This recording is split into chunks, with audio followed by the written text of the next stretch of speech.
اهلا بيكم، يا رب تكونوا بخير. انا قلت بقى الحق الشتاء قبل ما يخلص وانزل لكم بالوصفه دي. بما ان الشتاء مشاعره متقلبه ومش راكز على حاجه، فقلت انزل لكم بالوصفه التقيله دي. كيكايه تحفه جدا، هي اسمها كيكه الشتويه علشان هي عايزه تتاكل وهي نازله من على النار سخنه جدا. مش زي الكيكات اللي احنا بنعملها لازم تبرد وبعد كده تتاكل، الكيكه دي عايزه تتاكل وهي سخنه. ميكس ما بين المهلبية كده والكيك، فطعمها بجد خطير وشكلها أجمل.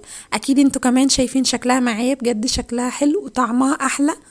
ويلا بقى بينا نروح نشوف الفيديو، بس قبل ما نروح نشوف الطريقة والمقادير أنا اسمي عفاف، ولايك وشير لو عجبكم الفيديو. أول حاجة هيكون معايا لبن، نص كوباية من اللبن. أنا محتاجاه يكون رايب، بس أنا مش متوفر عندي، فأنا هحط له معلقة من الخل علشان يتروب معايا، وهنقلبه كده وهركنه على جنب. وكده يكون المواد السائلة جهزت معايا. هنروح بقى علشان نشوف المواد الجافة بتاعتنا هتكون عبارة عن ايه. تمام.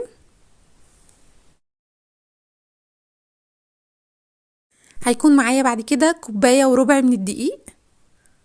الدقيق ده منخول كذا مرة. تمام. وبعد كده هنزل عليه بمعلقة صغيرة من البيكنج باودر.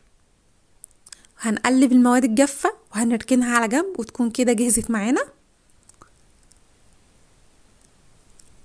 بعد كده في بولة هنزل بنص كوباية من السمنة،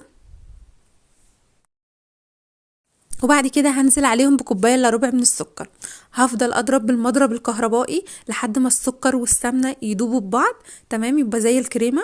انت ممكن تستغني عن مضرب الكهرباء وتعمليه بمضرب يدوي، بس هياخد وقت معاكي، هيتعبك شويه. زي ما انتم شايفين كده بقى زي الكريمه. هبتدي ان انا اضيف بيضتين. تمام.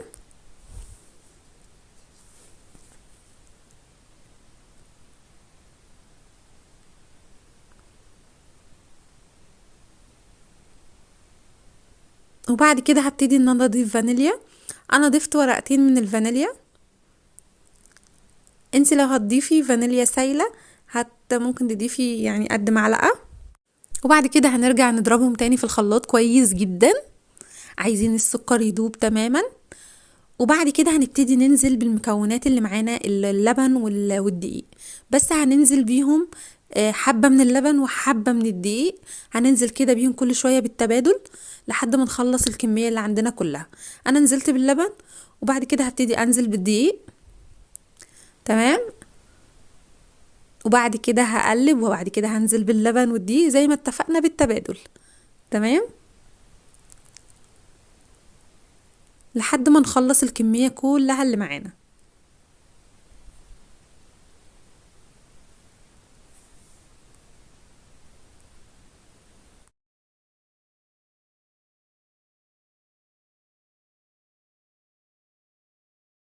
بعد ما خلصت الكمية كلها اللي عندنا من الدقيق ومن اللبن، ادي القوام بتاع الكيك معانا. هو قوامها تقيل شوية. تمام. بعد كده هجيب الصينية بتاعتنا البايركس، مدورة او مستطيلة اللي متوفر عندكم. هبتدي ان انا انزل بالكيك كده. تمام.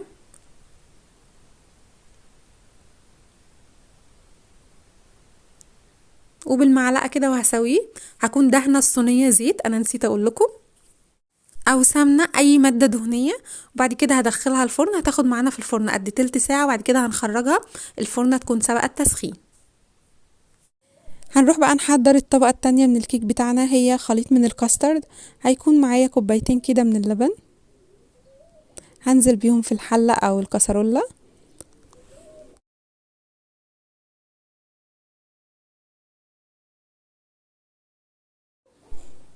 وبعد كده هيكون معايا معلقتين من النشا، وهنزل بنص كوبايه من السكر. السكر حسب الرغبه، ممكن تقللي او تكتري عن نص كوبايه. هدوبهم كده على البارد، وبعد كده هنزل بصفار بيضة. طالما نزلت بصفار بيضة يبقى لازم هنزل بالفانيليا. تمام.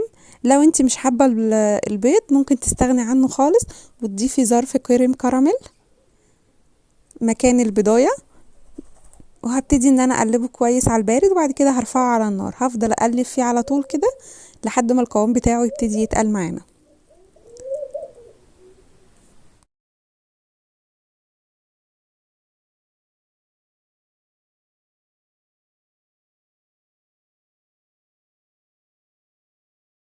ده القوام اللي احنا عايزينه بالشكل دوت اللي انتم شايفينه معايا.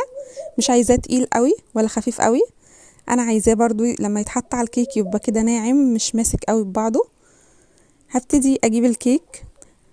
معلش بقى الكيكايه غمقت سنه معايا، سبتها على النار ما خدتش بالي منها، بس هي طالعه لذيذه خالص وحلوه من جوه.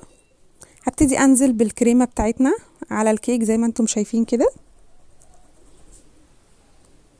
تعتبر الكريمه بتاعتنا سخنه والكيك ساخن، فهي حلاوتها بقى ان انت تاكليها هي ودافيه كده وسخنه، بجد طعمها خطير جدا.